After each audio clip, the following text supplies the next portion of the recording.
There's this strange heaviness in the quiet that settles into your life after a pattern repeats itself one too many times. You stop questioning why. You just start assuming it's you. That was me for a long time. I didn't know what loneliness sounded like until it echoed after laughter that wasn't mine. The first man I truly cared for was Evan. I was 22, fresh out of undergrad, and interning at a regional magazine in Boise. He was smart, kind in the way people aren't anymore, and always showed up on time. We met at a local art event. He had a thing for abstract prints, and I thought that was the most fascinating personality trait I'd ever encountered. We dated for nearly a year. It was simple. No fireworks, no chaos, just someone who remembered my coffee order and asked about my deadlines. Then, one afternoon, my older sister Callista dropped by my place while Evan was over. She claimed her phone was glitching out again and asked Evan if he could help.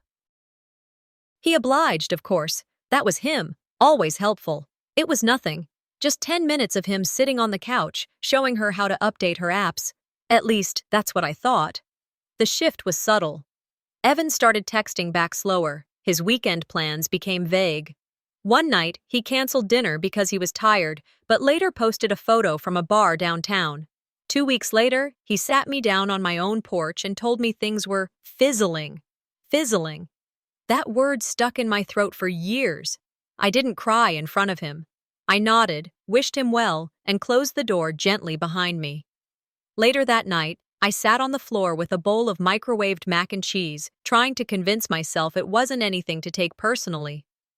People outgrow each other, right? 3 months later, Callista came over for brunch. She sipped her mimosa and casually said, "Oh, ran into Evan the other night. Funny how small Boise is. He still likes those jalapeno poppers from that dive bar, remember?" I looked up from my plate. She was scrolling through her phone like it was nothing. I smiled. A tight, silent smile. My hands were shaking under the table. I told myself it was coincidence. I needed to believe it was coincidence. That belief started to crumble slowly, in microfractures. The next time it happened, it was with Grant. Then Michael. Each one left in some eerily familiar pattern. I wouldn't even bring them home anymore, but it never seemed to matter. Callista always found her way in.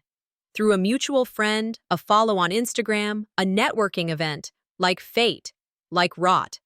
Then came last Sunday's dinner. It was one of those cozy, passive-aggressive family meals. Pumpkin-colored candles flickered on the long table. The roast chicken Vera made smelled divine, but I had no appetite. I was recounting a date I'd had the week prior, a sweet, nervous man named Adam, when Callista interrupted. "Oh, is he the one who collects vinyl? That's kinda cute, I guess. Or boring, depending on how many Fleetwood Mac albums he has." The table laughed. Not harshly, just enough to silence me. I felt my jaw tense. "Actually," I said, "he's smart, thoughtful. Not everything has to be flashy to matter." Vera put her fork down and looked at me with that motherly tone that always felt like a side-glance judgment. "Honey, maybe if you loosened up a bit, they'd find you more exciting. Callista's just more fun, that's all." More fun? I stared at my plate. The cranberry sauce swirled like a wound. They didn't see the way my eyes stung or how my breath caught for half a second. I didn't cry. I didn't raise my voice. I smiled. I always smiled. And as the laughter shifted to another topic, I realized something I hadn't wanted to admit until that moment. They weren't laughing with her. They were choosing her. Again. That night, I sat on my bed with a glass of water I didn't drink. The fan buzzed overhead. My phone was charging, untouched, and I thought back to Evan, to Grant, to every conversation I downplayed, every weird feeling I dismissed. There was no storm, no dramatic betrayal, just the slow drip of moments I let slip by until I was standing knee-deep in the flood. Callista didn't steal them. That was the most terrifying part. I had handed them over. That night after the family dinner, something shifted. I didn't fall apart. I didn't explode, but I couldn't quite smile the same anymore, not even for myself. I told people at work I was just tired from the weekend, but the truth sat under my skin like a splinter I couldn't quite dig out. 6 months passed. By November, Boise had slipped into that brittle cold where the air pinched your face if you weren't quick enough to zip your coat. The sun dipped below the mountains before 5 p.m., and the streets always looked lonelier than they felt. Somewhere between short days and long nights, I met Peter. He worked with our creative department, graphic design, minimalist to a fault, quiet voice, soft laugh, the kind of man who didn't fill a room but fit into it like he'd been there the whole time. We went out for dinner once, then again, and again after that. No theatrics, no fireworks. Just quiet compatibility, which by then, I'd mistaken for safety. Elowen was the first person I told. She'd been my closest friend since college, the one who got me through breakups, bad bosses, and birthdays where I felt like an afterthought. She smiled when I mentioned Peter. "Oh, he sounds perfect for you," she said, twirling her wine glass. "You should bring him to my wine and cheese night next weekend. Low pressure, fun crowd." Her living room was as curated as her Pinterest boards. Mid-century chairs, warm amber lighting, a jazz playlist soft enough to make everyone think they were more interesting than they actually were. Peter wore his best button-down. I wore navy. Callista arrived 30 minutes late in a white silk dress that screamed center of attention without ever raising its voice. I introduced Peter to a few people, poured him a drink, and tried not to overthink the way Callista rested her hand on his shoulder when she laughed. "You're in design?" she asked, tilting her head just enough to expose the gold at her collarbone. "Oh, that's so refreshing. I'm so tired of finance bros pretending they're artists." Peter chuckled. He was polite. I didn't say anything. That was Saturday. By Wednesday, Peter was hard to reach. Texts got shorter. His voice on the phone was clipped, like he was already somewhere else. I told myself he was busy. We all get busy. I clung to that idea because the alternative felt too familiar, too close to home. Friday night, I was scrolling Instagram while waiting for water to boil when I saw it. An untagged post on Elowen's story. A group brunch photo. Callista sitting at a patio table, laughing. Peter in the seat next to her, mimosa in hand, leaning in. I froze, not because I saw it coming, but because I didn't. I texted Elowen. "Was that Peter in your story?" Her reply came 10 minutes later. "Oh, yeah, totally random. We bumped into him and his coworker while we were out. Small world." No apology, no explanation, just casual treason. I didn't respond. I put my phone down, turned off the stove, and stared at the tile floor like it could explain how I'd let this happen again. It wasn't until 3 in the morning that it hit me. Not just what had happened, but who'd helped it happen. Elowen had never liked the quiet men. She liked the ones who looked at Callista for a beat too long. I used to think she was just being loyal, to both of us. But that night, loyalty felt like a costume someone had taken off, and I finally saw the stitching underneath. A week later, I got a message from an unknown number. Just one sentence. "You trust too easily. Watch who sits next to her." No name, no follow-up, just silence. And still, it said more than all the excuses I'd ever heard. I didn't reply. I didn't need to. Instead, I pulled up my phone bill and combed through the records. Something I hadn't done since I was 19 and still believed in catching lies. Peter had a call with Callista. 2 days before he stopped calling me. 15 minutes long. It was the kind of proof that didn't scream. It whispered. I thought back to that mixer, to the way Peter smiled at her, like she'd said something only they understood. I remembered how Elowen stood beside them, laughing too hard, and how no one ever looked at me long enough to notice I'd stopped laughing altogether. I shut off my laptop and sat in the dark. The heater kicked on, humming like it knew the truth and couldn't bear the silence either. Somewhere in the ache, something inside me didn't break. It sharpened. Maybe it's time I stop being the one who gets surprised. Maybe it's time I start keeping score. The first snow of December came on a Monday morning. Not heavy enough to stick, but enough to powder the sidewalks and remind you winter had arrived whether you were ready or not. I had a board presentation that morning, a quarterly review with our executive team. So I woke earlier than usual, ran through my slides one last time, and threw on my blazer, a deep navy pressed the night before. My bag sat near the door, ready from the night before. I reached in to grab my lipstick, the one I kept in the side pocket, a muted mauve I wore every time I needed to feel grounded. I twisted the cap open and stopped. It wasn't mine. It was the same brand, but a different shade. Something cheap, coral, almost empty. My stomach dipped. I stared at it, turning it slowly between my fingers. I knew this lipstick, or at least, I knew this trick. A memory rushed forward like a flash flood. I was 10, maybe 11. Callista had borrowed my favorite doll, the one with the velvet shoes and hand-sewn dress. When she returned it, the seams were torn, and someone had drawn over the doll's face with a glitter pen. I had cried, and she had just blinked at me and said, "It's still your doll, right? Don't be so dramatic." I hadn't thought of that in years. But holding that lipstick now, switched, cheapened, returned like a joke, I realized something I didn't want to admit. This wasn't new. None of it was. There had always been a pattern, and I had always excused it as sister stuff.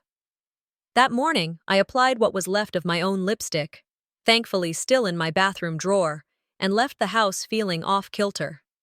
Boise was quiet, the cold muting the sound of traffic, and my boots left small, defined prints in the fresh snow.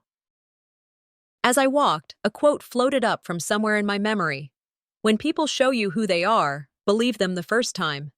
I had laughed when I first heard that quote years ago, probably from Oprah or Maya Angelou. Now it just sat in my head like a gavel.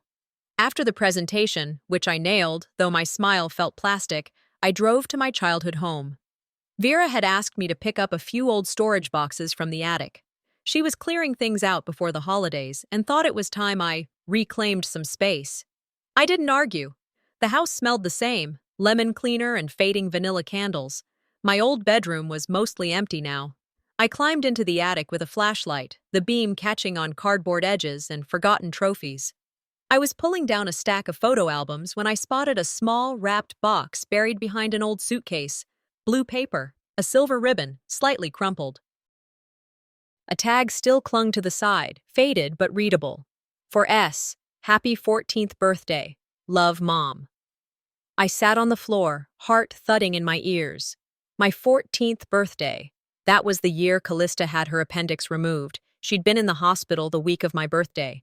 The week no one remembered I turned another year older. No party, no cake, just one hospital visit where I handed her a card I made, and she told me it was too long.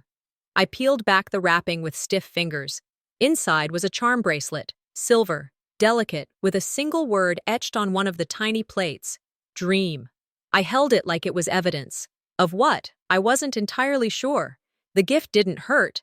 The forgetting did. That a moment meant for me had been packed away, literally shelved for decades, because someone else's crisis took precedence. That my mother never mentioned it again. That the charm meant nothing if no one thought enough of me to deliver it. I didn't cry right away.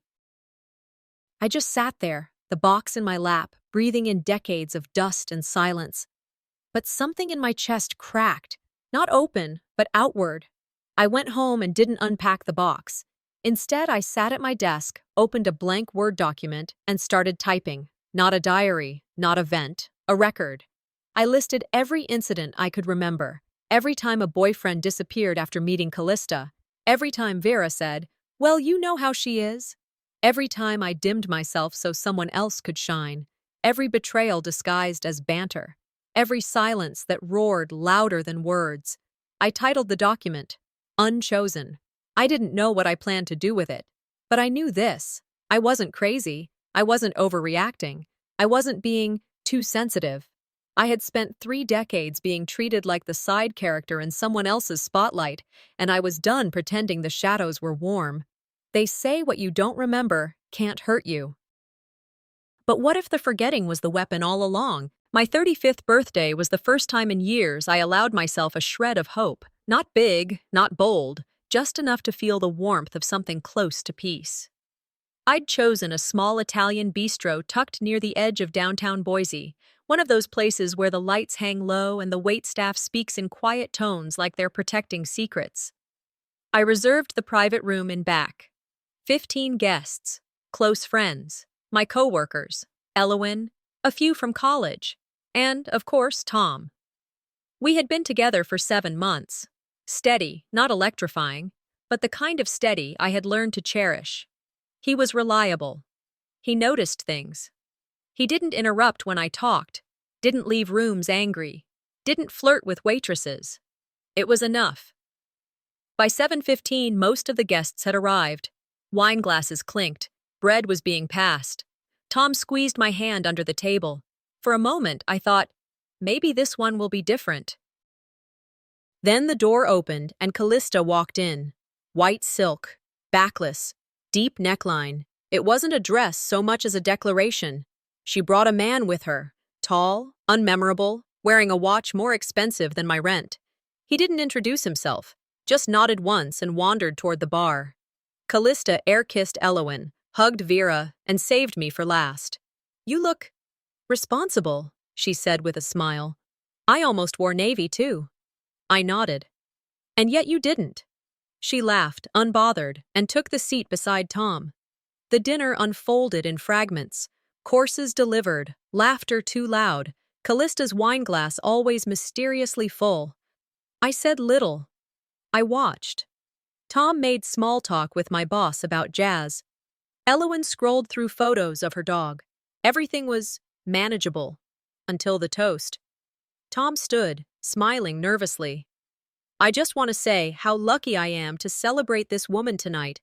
Seraphine, you make the world calmer and kinder just by existing." People applauded. I blushed, genuinely moved. Callista stood up beside him. "No one loves a good monologue more than Tom," she said, laughing, then turned and kissed him. Not a friendly kiss, not a peck. A full, open-mouthed, deliberate kiss that lingered half a second longer than it ever should have. You could feel the air drain from the room.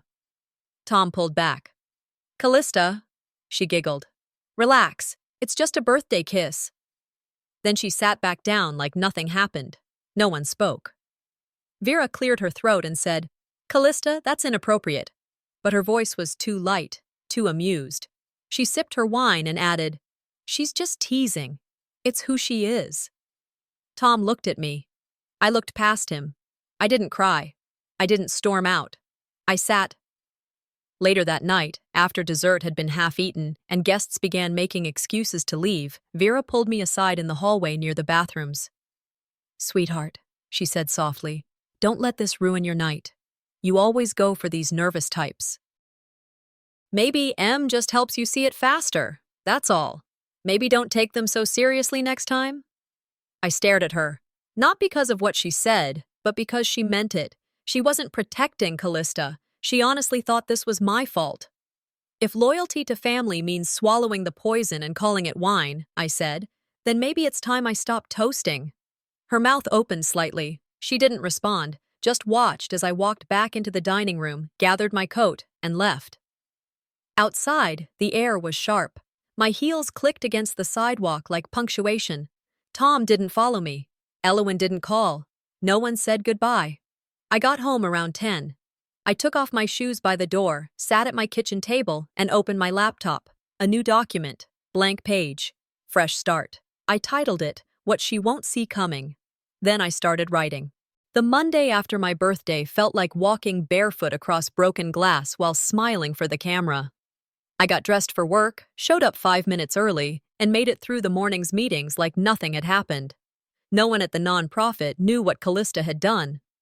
Tom hadn't called. Vera had texted a bland, "Hope your week starts strong," as if she hadn't watched her eldest daughter plant a kiss on my boyfriend in front of family and colleagues. By Thursday, I was emotionally drained but functionally intact. I had a fundraising report to finalize and a campaign results deck to proof before Friday's media release. Our communications lead popped her head into my office mid-morning. "You've seen this, right?" she asked, holding her phone out like it held something mildly amusing. It was an online blurb from Northwest Influence Weekly. Headline, "Creative Visionary, Callista Fairchild, drives record-breaking nonprofit campaign." Her photo was plastered across the top, laughing, confident, lit like a profile feature. The campaign? Mine. From concept to copy, pitch to post-launch. Mine. My chest went hollow. She wasn't even a staff member. She was loaned credibility, someone I'd brought in for an Instagram story and a short video spot. A boost. That's what my boss had called it. Having her name attached brings visibility, he'd said. Just a strategic partnership. I walked straight to his office, closed the door behind me. You gave her full credit? My voice didn't shake. It had no reason to. He looked up from his laptop like I'd asked for more printer paper. Seraphine, it's a media piece. These things get exaggerated. You're the engine behind the scenes, and that matters too. You mean invisible? That's what you meant. He leaned back. Look, you have to understand. Callista's presence helped. It wasn't personal. It was never personal when it happened to me. I walked out before I said something I couldn't retract and headed to the break room. The silence in there helped. I poured a cup of tea. Chamomile? Pointless, but warm. Back at my desk, I opened my browser and typed a new URL, myownname.com. It was still available. I bought it. Then I began uploading every campaign, every article, every award, without her face attached. Later that week, I drove to a reunion gathering for our college friend group, something we tried to do every few years. It was hosted at an Airbnb just outside of town, a rustic cabin with too many twinkle lights and throw blankets that felt performative. We drank, laughed, relived inside jokes from 2 decades ago. Then someone brought out a deck of question cards, Truth or Dare, rebranded for adults who pay mortgages and see chiropractors. Midway through, the card was, "What's a relationship that ended because of someone else?" Lila, who'd always been too honest, turned to me with a smirk. "Whatever happened with Jay? You two were weirdly perfect." Someone else mumbled, "Didn't Callista flirt with him behind your back?" It hit like a glass falling in slow motion. Everyone froze. Not because it was scandalous, but because it was known, unspoken. Old news. I didn't respond. I didn't have to. That night, I found the group photo from our dorm hallway online. There we were, 20 of us, arms draped, red solo cups in hand. Callista dead center, glowing. I was in the corner, half-shadowed, blurry, like I'd wandered into the frame but hadn't belonged in it. Driving home the next day, I didn't cry. I didn't seethe. I just knew. It wasn't that I was forgettable. It was that I had always been placed behind her. Always. I sent a short email to the editor of Northwest Influence Weekly. Dear Ms. Reeves, I noticed a recent article crediting Callista Fairchild as the lead creative on a nonprofit campaign. I'd like to clarify, with documentation if needed, that the strategy, execution, and creative development were conducted internally under my direction. I hope future reporting will reflect the work as accurately as possible. Best, Seraphine Blaisdell. No threats, no dramatics, just facts. I wasn't trying to expose her. I was trying to exist without her name stapled to mine. January always brings a kind of false hope with it. You step into the new year thinking maybe this time things will reset. The calendar flips, the decorations go back into boxes, and somehow you believe the ache in your chest might do the same. So when I met Connor, I told myself to shut the door, just a little tighter, on everything I'd left behind. We met at a regional wellness conference in Portland. I was presenting a workshop on nonprofit leadership through crisis, and he was one of the panelists on adaptive technology for remote therapy. His voice was calm, his hands never fidgeted, and he didn't once try to be charming. It was refreshing. Connor was different, steady in a way I hadn't trusted in years. He never pushed, never asked for my family details. We talked about books, mountain trails, and the silence in long drives. And for once, I didn't share him. No photos, no social media, no late-night introductions at family dinners. I didn't even tell Vera. I kept him off the grid like a treasure I wasn't ready to show. This one, I told myself, stays in the vault. And for a while it worked. We built routines, Saturday mornings at the farmer's market, midweek takeout while watching docuseries neither of us cared much about. His apartment smelled like eucalyptus and espresso grounds. He gave me space without disappearing. He listened without turning everything into advice. Then came the call from my cousin Ellen. It wasn't malicious, just a casual phone catch-up. "I mentioned to Aunt Vera that you've been seeing someone," she said, chewing through a tortilla chip on the other end. She sounded surprised. "Said you hadn't said a word." My grip on the phone didn't change. My voice didn't either. "Oh," I replied. "Yeah, it's been new." 2 days later, Callista commented on Connor's LinkedIn post. Not a generic, congrats on the panel. No, it was worse. Always knew you were brilliant. Still waiting for our long overdue coffee. I stared at the screen like it might swallow me. The timestamp mocked me. I didn't say anything to him that day. Or the next. 3 days later, I scrolled through Instagram and found a post from the Spokane Tech Summit. There she was. Callista. Tagging the conference, tagging no one in particular, standing next to a booth, with Connor's company's logo blurred behind her. I confronted him the following Sunday, after we came back from hiking the Table Rock Trail. We were sitting on his couch, my socks damp from snowmelt, the heat from the fireplace making the air too thick. "Did you talk to my sister at the conference?" I asked casually. He looked at me like I'd asked if the sky was still blue. "Yeah," he said. "She showed up for the closing mixer. Said she was there for a friend. It was fine." "Did you tell her about us?" "No, she already knew." That night, I packed my things from his apartment. Not all of them. Just the essentials: toothbrush, slippers, charger.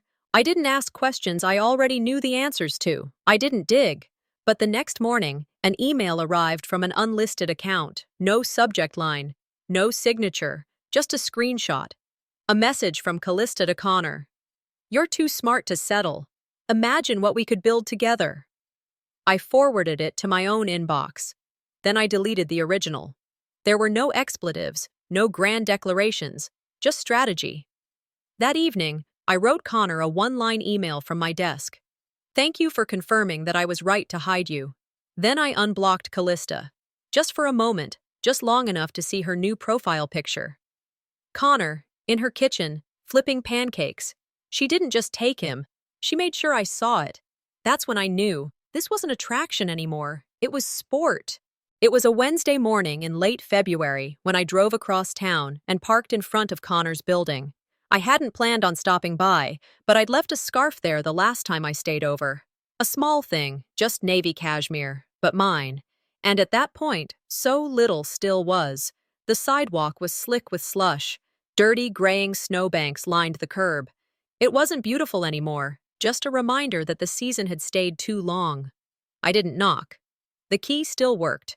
The apartment smelled like cinnamon and coffee, the kind of scent you expect when someone's baking something sweet.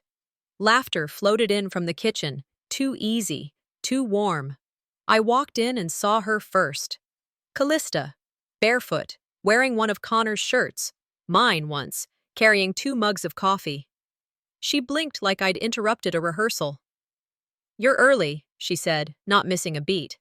"We weren't expecting you until tonight." Connor didn't move, didn't look surprised, didn't even say my name. I didn't drop my keys, didn't cry, didn't yell. I turned around and left. By the time I got to my car, I'd already deleted his number. The silence in my house that night was different. Not empty, just precise. One lamp on in the living room, the hum of the refrigerator, rhythmic and grounding. I sat at my desk, opened my laptop, and started a folder labeled Evidence. 3 days passed, then it happened again. An email thread landed in my inbox from a colleague at a nonprofit I'd worked with for years. "Hey Seraphine, saw Callista mentioned in this press piece. They say she helped us get that gala spot back in January. Didn't realize she was that involved. Did I miss something?" Attached was a link to a regional article spotlighting rising philanthropic influencers. Callista was listed as a key strategist for a fundraising initiative I had run top to bottom, alone. I clicked through to the gala's registration records. Her name had been listed as a primary contact. I sat with that for a minute, then I printed every page and slid them into a folder. The next morning, I sent a cease and desist letter through legal aid. I didn't make a fuss about it, just mailed it, certified, with a tracking number. 2 days later, Callista posted a new Instagram story, a blurry photo of a beach sunset with a quote plastered across the sky in script font. "Some people are just jealous of the shine they can't fake." The comments were full of hearts and fire emojis. As usual. That night, my phone rang. Vera. "I heard about the letter," she said. Her tone was flat, but sharp in the way only mothers can master. I hope you understand what kind of stress this puts on everyone. You're escalating again. I'm protecting my name. She's your sister. She's a thief. Vera sighed. Why do you always have to make it hard on her?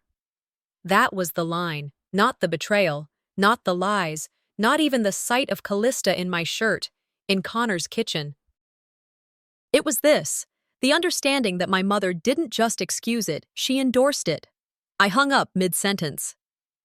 The next morning, I emailed my attorney with a list of incidents and names. I compiled screenshots, LinkedIn connections, texts, timestamps, emails, no emotional rants, just the facts. And with every piece of documentation, the narrative tightened. That night, I went back to my document, What She Won't See Coming, and renamed it, Designing the Game. Because if Callista wanted to keep playing, I'd let her. But this time, I was the one setting the rules. I didn't make tea that morning. I didn't open my blinds either. The snow outside had turned to ice overnight, glazing the sidewalks with that dangerous shimmer Boise locals pretend not to notice. My apartment was still, the kind of quiet that hums louder the longer it lingers. I sat at the dining table, laptop open, phone flipped face down beside it. The table was covered. Screenshots, emails, timestamps, post drafts, event registrations, LinkedIn endorsements, and a printed photo of Callista at the gala where she claimed my work as hers. Across the screen of my monitor was a single quote in bold, "Don't get mad, don't get even, get power." I didn't know where I'd first heard it. I just knew it rang true now more than ever. I didn't want Callista to cry. I wanted her to be irrelevant. By mid-morning, I had built a folder labeled Professional Misrepresentation. Every email exchange where she'd been copied but did no work. Every campaign timeline where her name had been inserted post-launch. Every photo op she had staged next to my team's achievements. I wasn't preparing for war. I was organizing evidence. Later that week, a gala auction fundraiser was scheduled at the downtown Marquette Hotel. It wasn't my event, but I had connections to the team managing the night. Enough to get my name on the guest list and suggest one additional invite. Arthur Redgrave, a philanthropic venture capitalist with a reputation for grace and zero tolerance for PR games. Years ago, he had quietly dismantled a celebrity scam fund with nothing but a press release and a frown. I knew he wouldn't play into Callista's illusions, so I made sure they crossed paths. I arrived early. My dress was black, simple. I wore no jewelry beyond a silver watch. I didn't drink. I held a glass of sparkling water garnished with lime, not lemon. Callista arrived fashionably late, as expected, in a satin red gown. Her latest +1 trailed behind her, already lost in his phone. She scanned the room like she owned it. Then she saw him. Arthur was speaking with two donors near the silent auction tables. Calm, magnetic. Precisely her type of target. She leaned toward me at the bar. "Who's that?" she asked. "Arthur Redgrave," I said evenly. "He's got a weakness for charm and expensive wine. Just don't mention your podcast too soon." She laughed, eyes already calculating. 30 minutes later, I watched her circle his space. Then stand too close. Then lean in with that tilt of her chin that always said, "You don't know it yet, but you'll love me." He listened, smiled politely, sipped his drink. 10 minutes after that, he excused himself to speak with another guest. By midnight, I checked his social profile. She'd followed him. He'd already blocked her. I left before dessert. At home, I opened my laptop and added one more line to the timeline. Redgrave incident, 11:12 p.m. I didn't gloat. I didn't even feel triumphant. What I felt was control. She wouldn't spiral because of this. She wouldn't crash, not yet. But I had shifted the current. And from this moment forward, she'd be swimming upstream, against her own record. This wasn't about revenge anymore. It was about showing her that the stage had changed, and she no longer knew the choreography. Watching her smile at the one man who saw through her, it didn't feel like justice. It felt like symmetry. Arthur Redgrave declined Callista's podcast invitation with all the grace of a man who didn't need to say no twice. He didn't send an email. He didn't respond through an assistant. He simply posted on LinkedIn. Integrity isn't built in the spotlight, it's tested in the silence. No one tagged her, but everyone knew. And it didn't stop there. A few of her former collaborators quietly pulled back from her projects. Her name started disappearing from event panels, guest lists, email chains. I didn't orchestrate it, I just watched it happen, like dominoes tipping in slow motion. Then the messages started arriving. One came from a woman I'd met only once, years ago, at a fundraiser. "She did the same thing to my fiancé in 2018, it read. "You're not alone." Another. "You weren't crazy." I wish I'd spoken up sooner. I didn't respond to either. I just read them, once, twice, and saved them in a folder labeled Confirmations. Meanwhile, Callista doubled down on her image. Her Instagram lit up with curated snapshots, her and Connor at brunch, on a rooftop, sharing coffee and matching mugs. Every photo looked perfect. Every caption was a quotation she didn't write. "Some people can't handle watching you shine. Loyalty is for those who can't win otherwise." It was exhausting to watch. What unnerved me most wasn't that she was lying. It was how desperately she was trying to be believed. The thing about truth is, it doesn't need spotlights. It doesn't perform. One morning in late March, I went for a run just after sunrise. The chill had softened, but winter hadn't fully left. The sidewalks were still cracked with ice in some corners. I ran with my headphones in, a playlist full of songs that didn't ask me to feel anything. The rhythm helped. It was the only place lately where I didn't need to explain myself to anyone, not even me. That afternoon, I got a message request on Instagram from a name I didn't recognize. I opened it cautiously. It was from someone who'd worked with Connor. "He's bragging," it said. "Told a few people at our last company mixer that he was playing both sisters. Said he was curious who'd break first. Thought you'd want to know." I didn't reply. I sat with that sentence for a while. And then I got up and made tea. That was the difference now. I didn't spiral. I didn't pace my apartment or scroll back through old texts or reread his emails looking for sincerity. I let it sit, then I let it go. Instead of posting anything, I forwarded the message to that same folder. Confirmations. My Instagram remained silent. No photos, no stories, no quotes.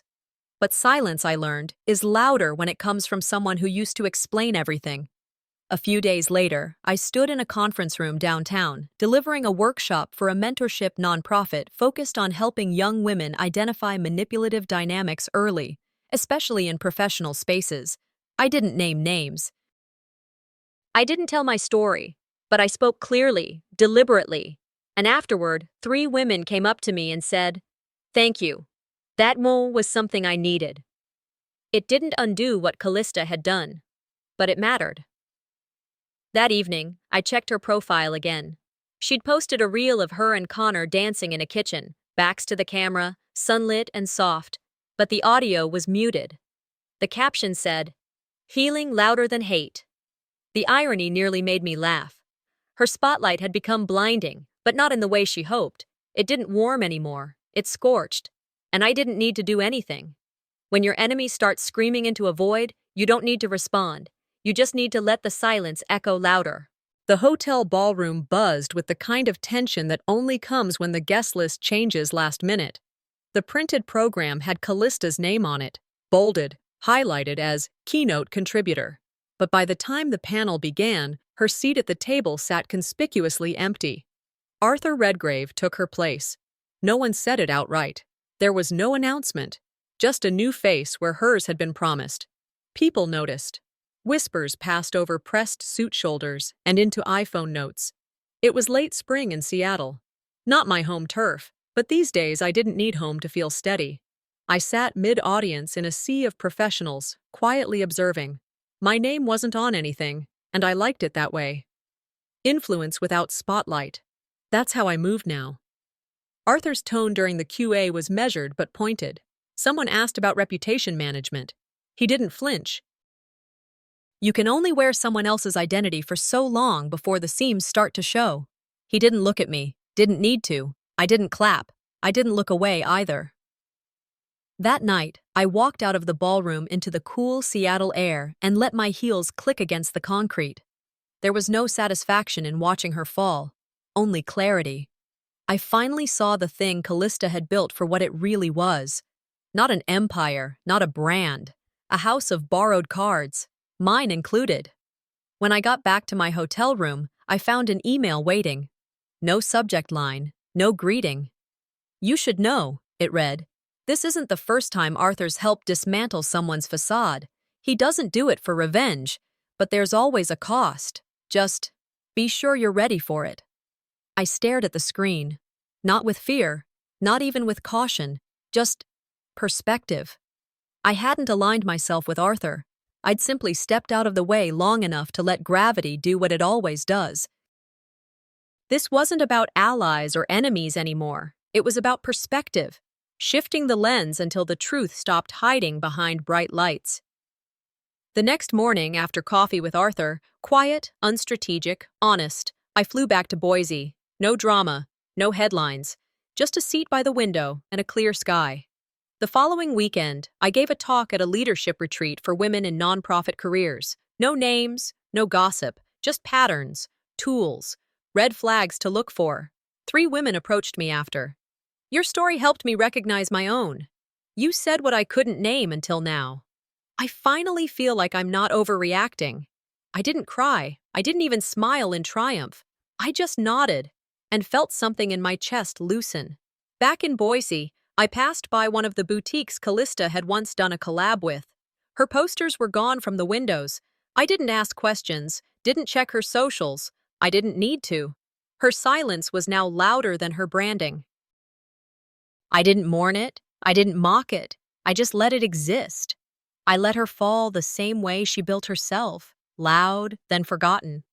What I lost, I mourned, but what I built afterward, that no one can take from me. The call came on a Wednesday afternoon. Mid-April, the kind of spring day that makes you believe the cold is gone for good, even when you know better. It had been weeks since I'd spoken to Vera, not since the cease and desist, not since Callista's unraveling on every platform she once controlled with curated precision. I wasn't angry anymore, just tired of repeating the same roles in a family drama that never gave me a script. I saw her name light up my phone and considered letting it ring out, but something in me said, "Finish this." Her voice was softer than I remembered, like she'd rehearsed kindness, just in case it helped.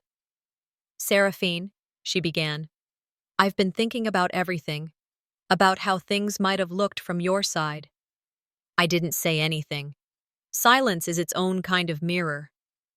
I guess what I'm trying to say is, maybe I didn't see everything clearly. For a moment, I thought she might finally get there, but she didn't. You know how emotional Callista is. You were always the one who handled things better. And there it was, the full circle sentence. The script never changed, just the inflection. I smiled, not bitterly, just knowingly. "I'm done handling things for everyone," I said. She paused. "I didn't mean, I know exactly what you meant, and I'm done." I didn't hang up in anger. I simply ended the call and placed the phone face down on the counter. That evening, I stood before a room full of women at the mentorship nonprofit. This time, I was there not as a guest, but as a speaker. The topic?